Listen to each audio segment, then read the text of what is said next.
आज गोड़ी पोखरी ठारे अवस्थित ब्रह्मकुमारी सेवा केन्द्र परिसर में यार मुख्य संचालिका ब्रह्मकुमारी अनुराधा भौणी सभापतित्व में विश्व परिवेश दिवस पालन कर अतिथि भाव में परिवेशविद श्री धनेश्वर विधार, समाजर वरिष्ठ संपादक श्री सुजीत मिश्र, वरिष्ठ सांबादिक श्री प्रभात कुमार मिश्र योगदान करी परिवेश सुरक्षा विषय में समस्त को बुझाई और उपस्थित ब्रह्मकुमार और ब्रह्मकुमारी मानू गछचारा बंटन करथिले।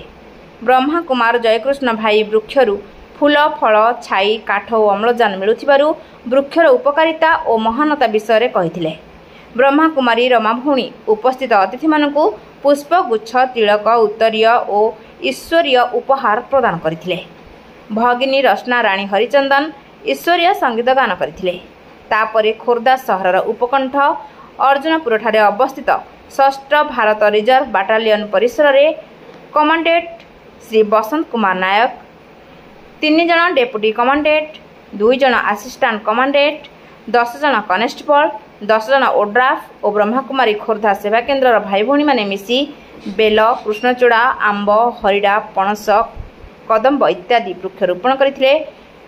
गुरुजंग ठारे अवस्थित जवाहर नवोदय विद्यालय परिसर में यार अध्यक्षा श्रीमती कविता करंक उपस्थिति में विभिन्न राज्य आसीथिबा 30 जन मेस हेल्पर मानंकु परिवेशर सुरक्षा, स्वच्छता, आध्यात्मिकता और राजयोग विषय ब्रह्मकुमारी खोर्धा सेवा केन्द्र भाई भौणी माने शिक्षा देथिले।